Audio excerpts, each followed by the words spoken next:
7, 6, 5, 4, 3, 2, 1, 0.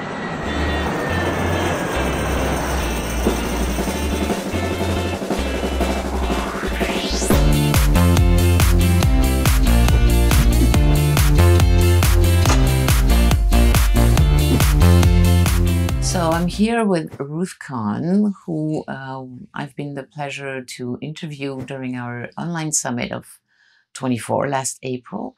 And we're in Boston, and I'm happy to have a conversation with you. Hi, Ruth. Thank you for Hi, being Florence. here. Thank you so much for inviting me. Yes, I wanted to maybe talk a little bit about your background and how you came to work with neglect. Okay. Neglect trauma. And well, let's start from this. Okay. Well, it's kind of a crazy story because it was a complete accident. I started my practice in 1988, and that time was when violence against women and children was starting to really get talked about, and incest and sexual abuse and all of those terrible problems of, assault and trauma was starting to really be recognized. And it wasn't very long, because I was so interested in trauma, my whole practice turned into a practice of adult women who had histories of childhood sexual abuse. And many of them had partners. Many of them complained about their partners, especially sexual problems, which is another thing I love to talk about because no one talks about sex. And I love to because I want to break the taboo and teach people how to talk about it. That's another subject. So many of the women, and most of my clients were women, were complaining about their mostly male partners. And so I had this idea, well, maybe what I should do is educate these male partners and teach them how to be good support to their traumatized wives. So I advertised a one-day workshop. And in those days, we didn't have internet, we didn't have email. So I had a paper flyer. I put stamps on them. I put them in the mail. I sent them out. Takes forever. And I got quite a response. So the first workshop, it was one day long. And I had 8 men in my office with me. So you can imagine my little office in Oakland with 8 men and me. So here we were, and we all sat down, and I looked around, and these men were really attractive. They were charismatic. They were smart, successful, really nice people. One of them was a physician. One of them was a professor who had written many books. One was a tech guy. One was a contractor who built houses. They were all really very good, upstanding, good outsides, all that stuff.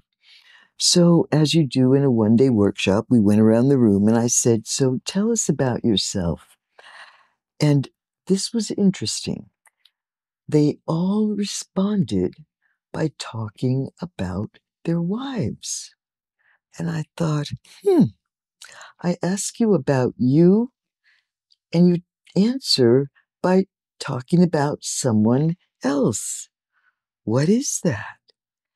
And then I heard them describe their home life, and they were taking care of kids, they were cooking, they were shopping, they were making money to support paying for the therapy. And as we all know, the nature of trauma is to be fixated on the trauma. With all due respect, myself included, many of us are traumatized, survivors. And so, of course, they were very self-involved, these wives.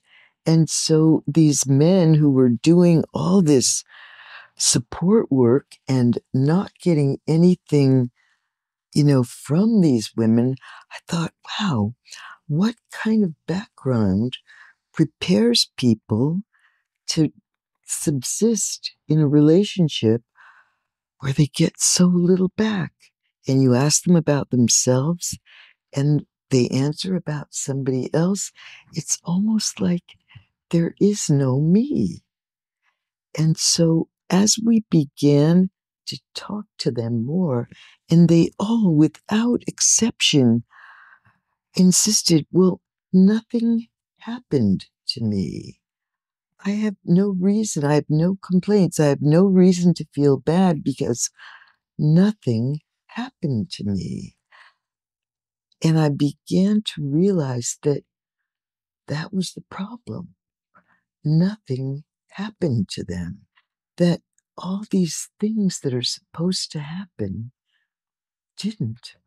And so we got to know each other through the day, and it turned into something where we weren't talking about their wives, but we found ourselves talking about their histories of missing experiences. And it was so interesting. So I began to realize, so these men who were so trained to tolerate getting nothing were paired up with these women who were traumatized and self-concerned. Many of them had been in couples therapy, and in the couple, the women got all the blame and all the help, and the men were off the hook. They weren't responsible, but they didn't get any help because everyone sort of saw these good-looking outsides and this insistence that nothing happened, and so they were invisible. Well, at the end of the day, the men who were so interested in having so much in common and discovering more about themselves, they asked, "Can we have an ongoing group?" And I said, "Okay." I had no idea that they were going to want that. And these men met every week for 18 years. Mm. And they wouldn't let me end the group. I would say, "I'm getting too old to work this late at night." And they'd say, "Oh, please don't end the group. We'll pay you more money. We'll have shorter sessions. We'll meet less often. Please don't end." So we went on year after year. By now, we finally ended the group in like 2016. And by now, 2 of them have passed. But most of them, they stay in touch because little by little, they grew into like discovering themselves and discovering their own story of missing experiences. And that became the living laboratory where I started to learn about this experience of nothing, which little by little sort of grew into this body of information about neglect. And then it took a few years before I discovered, oh, that's me too, because I knew I had severe trauma and that I'd worked on for years. And this is true for many of our neglect clients. They may have incident trauma and they may think that's the problem, or they may come in with something like a diagnosis of ADD or ADHD, attention problems. And so they don't know that the base layer, the earliest of their trauma is neglect, is all about these essential survival experiences that didn't happen. So that's how I discovered neglect, and that's how it all began. It's a long answer. So you got interested in neglect, this what you call nothing about nothing. And it spoke about you. And I have the same feeling. I've heard you 3 times now. And each time I learn more about that, but also I learn more about me. Mm-hmm. And I was thinking about all those therapists that take care of everyone. And having this feeling that I think that concerns most of us. I if not think you're all right. of us. And we're not in this field for nothing. That's right. That's right. Well, maybe we are in this field for nothing because we understand nothing. But also, and when I say nothing, and this is, I like to leave these words because they're very powerful and they're important to me. And that is, nothing is not nothing. Mm-hmm. Nothing is something, and nothing matters. And so we may think, oh, it's nothing. And what you're talking about, it's everything. So what you're saying is absolutely true, because the experience of neglect is a perfect training ground for therapists. Because what is a therapist? We give, we're sort of behind the scenes, not really visible. People can go out into the world and nobody knows about us. So we might be really important, but we're confidential. We're not seen. We're not recognized. We're not named. We're sort of a private part of their lives. So we're unseen. The therapy relationship is where we have this sort of pseudo intimacy, which means we're very close to people, but they're not close to us. They don't, at least if we do our work right, they're not supposed to know us, or they're not supposed to reciprocate. So it's very much like what the neglect experience teaches. You give, but you don't really get back. You are depended upon, but you don't really depend on the other. And so we're sort of trained for it. And being invisible it's the neglect experience. So by the time we sort of grow up and choose a profession, a caregiving profession is perfect. Many therapists come to my talks and they think they're coming to learn about their clients. And just like you, they say, oh, that's me. And something changes. And so they get it in a different way. Not only do they understand their clients, but themselves and their families and their parents and their stories. It's like things start to really get clear to them. I always loved the image where when I was growing up, and probably most of our viewers are too young to remember this, but we had these Polaroid cameras where you take a picture and then you have this sort of piece, it looks like a blank piece of paper, and you put it into the sunshine, and then little by little a picture comes up and it comes into focus, and then you wait long enough and the light brings up this like sharp photograph. And it's been like that for me. Like, you put this blank, apparently blank piece of paper out in the light, and a picture comes up. And that's what this journey's been like for me, and it continues to be.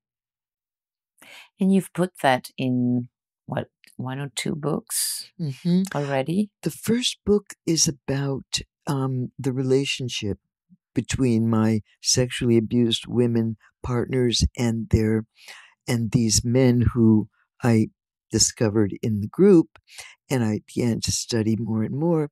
And it focuses sort of on the sexual relationship. So, and this is a sidebar, I have a real strong feeling about the fact that sex isn't talked about. Therapists don't talk to their clients about sex. Even couples therapists don't talk about sex. Doctors don't explain to their patients that this surgery, this procedure, this illness is really going to compromise your sexuality, your sexual function, your relationship, your libido. Psychiatrists don't warn their patients this medication is going to kill your libido, so you trade your depression for no sex. And therapists, either because of their own shame or their own fear or taboos or religion, don't talk about sex. So I really want to encourage therapists, people, talk openly about sex, because people get the idea that they're supposed to know, and nobody knows this stuff, but they're afraid to say because nobody asked them. Nobody seems to give them permission to talk about it, or they get the implication either you don't ask, or you're supposed to know, or it's natural. So people know what to do. And as a sex therapist, I've been amazed, sort of astonished to learn how many couples, how many people have not had sex with their partner, with their spouse, or with anyone for years, sometimes decades, where they come in and, of course, they've never talked about it, because who wants to talk about that? So they have a lot of shame about needing help with the sexual relationship. The first book is about sexuality, and it was only my first book about, that particular dynamic of relationship. It's not only about sex, it's really about relationship. But so that's the first book where I really started writing about neglect. The second, Before talking about the Mhm. second book, I want to Yeah, emphasize this sexual yes, topic. please, That's really something that we were thinking about doing a training absolutely. around this with you, Oh, and I great. would love to. I would love to. And I think that's because what you say, it's hard to talk about it, and we are facing it, but we don't want to see it like neglect. And maybe Absolutely. the link between the two. And so, what would an online course look like if Okay. we would do that? Well, I have so much to say on this topic. So much.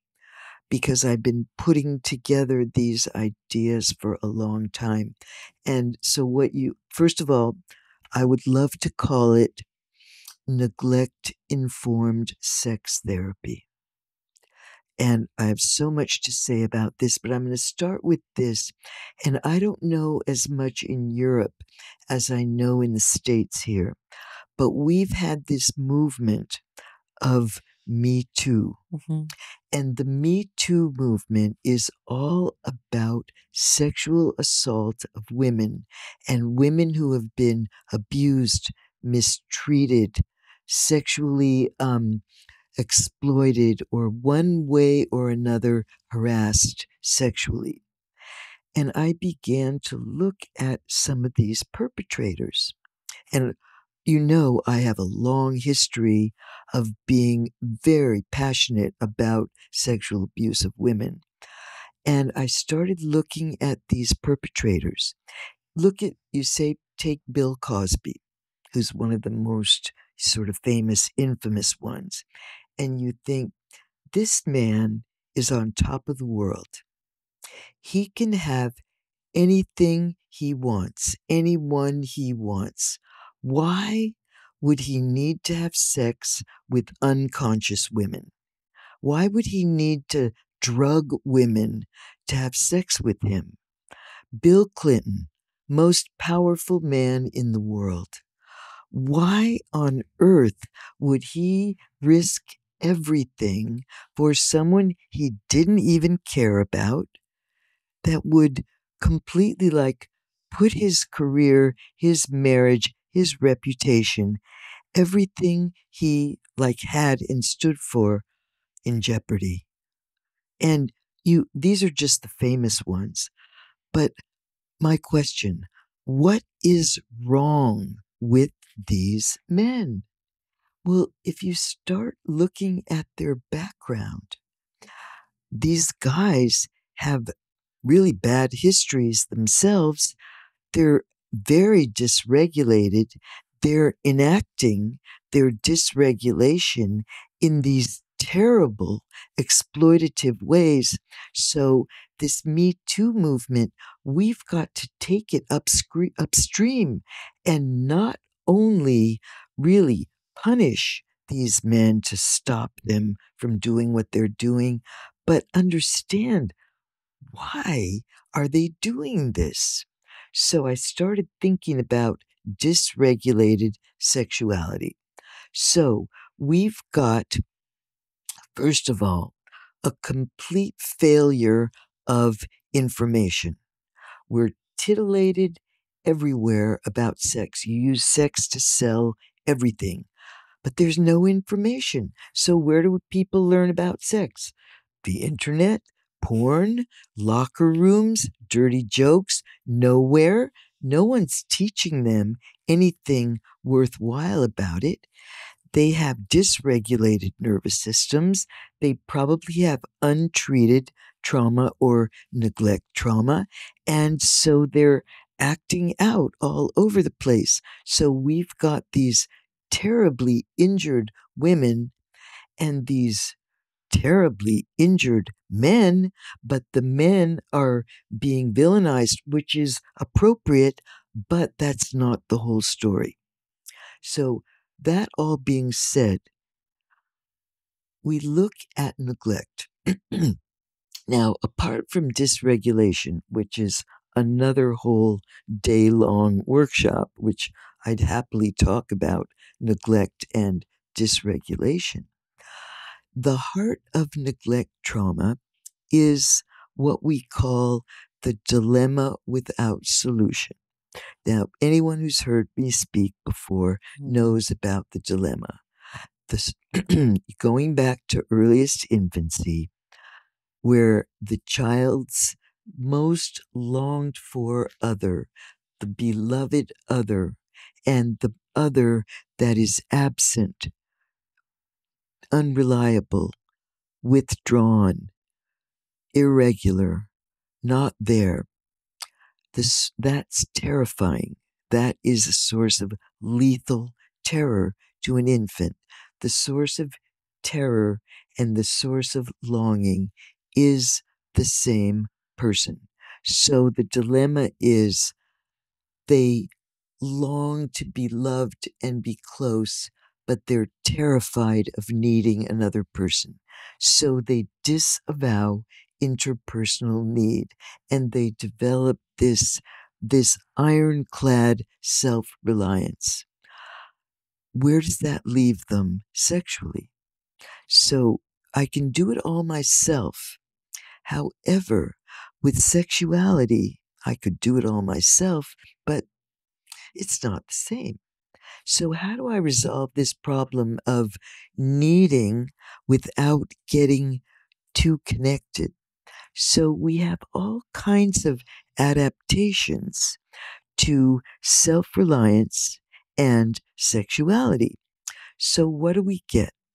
Well, you can get cybersex, which is where you have these inanimate partners, or you can have professional sex, which is where you pay someone, so you get to have sex without having a relationship.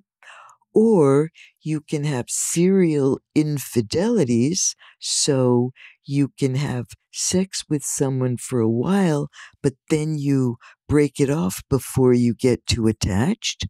Or you can partner with someone like these men in my group who either can't have sex or don't want to have sex or have some kind of long sexual impasse.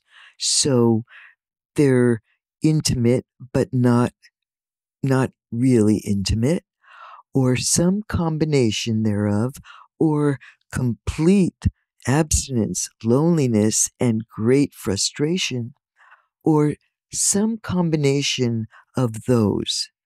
But all of them don't really work in any kind of sustained way. So sometimes, one way or another, they wind up in our offices. One thing I've noticed that I find really interesting is that very often people who are in their 50s, and I think it's mortality related, and they've had this long history of self-reliant, non-sexual intimacy, or some, variation on what I just ran through, it hits them that, wow, my window's going to close and I may live out my days and completely miss out. And that's when they start getting really anxious, and suddenly they drag their partners in and say, no more. We have to work out this sexual thing. And then they come into my office and they want to bring this sexual relationship online. And for years, they've coexisted with it. And now that long, slow buildup of anger starts to get expressed, and the partners may be shocked or, angry, or feels deceived, or is suddenly like on the line to, wake up sexually, which they need to anyway, but it's hard work, or they break up. Anyway, long story short, I've seen at midlife something changes and they feel some urgency about reclaiming this sexuality that they've surrendered, that they've lived without for way too long. And of course, who knows how to help them? Who even understands neglect well enough to help them figure out what happened? So many of them needlessly break up. And so you've got another generation of kids growing up with divorce and whatever that impact is, often more neglect. So you've gotten me started. You know I could go on. So what would we talk about in a workshop about neglect and sexuality? Well, there's some of the headlines right there, and you can bet that if we had Q&A, we could just fill up the rest of the time. Yeah, I can bet. And so let's put that together. And in the second book, what about the second one? Book? Okay, thank you. The second book is really the one where I began to share what I have collected about neglect in general. Because given the fact that this is a neglected population, it's a neglected topic, I want therapists to learn about what to look for. What are some of the signals, the markers, the signature of neglect? And how do we recognize it? How do we work with it? How do we help these people? What do we do about this? So the second book, which I really dislike the title, but I didn't have any choice about it. It's called something like Understanding the Developmental Trauma of Childhood Neglect. My next book, which is what I wanted this one to be called, and it's named after a wonderful favorite song that I have from Bob Dylan way back in the 60s, which is Too Much of Nothing. And those of us who are old enough, they know that song. And if you want, just go on YouTube, look up Peter, Paul, and Mary, Too Much of Nothing, 1967. It is a spectacular song. It's my theme song. So the next book is going to be called Too Much of Nothing, introducing, the hidden trauma of childhood neglect. And so that book, Too Much of Nothing, is in the works. It's for the public. It's for lay people. And the second book, which you referred to, is for therapists, although it's like the first book, they're both kind of crossover. They direct themselves to the therapist, but many of my clients and many survivors read them. I try and make them accessible, understandable to people who are not clinicians, so that this neglected topic gets more understood. So the second book, which is The Developmental Trauma of Childhood Neglect, is nominally a clinical book, but it's really an introduction to the subject. So And anyone could read it. it's very readable. That's the idea. There's some terminology in it, but it's designed to be accessible. And the next book is going to be explicitly for the public. That's interesting because I've just had a conversation with Frank Anderson, and he did really the same, the same journey from more a book for a therapist, and the last one is really for everyone, because we have to convey that and help people where they are. Yeah. And because there are not enough therapists, and so that's a way of, that's what we're doing at quantumway. We're trying to really build this world. Yeah, and a lot of people, they don't have the resources. So not only do we don't have enough therapists who understand this stuff, but they can't afford us. Many people can't afford us, especially nowadays, especially people who are sort of underserved in general, certainly in this country, where there's a whole underclass of people who don't even have health care. So they can hardly put food on the table, let alone have money to pay us.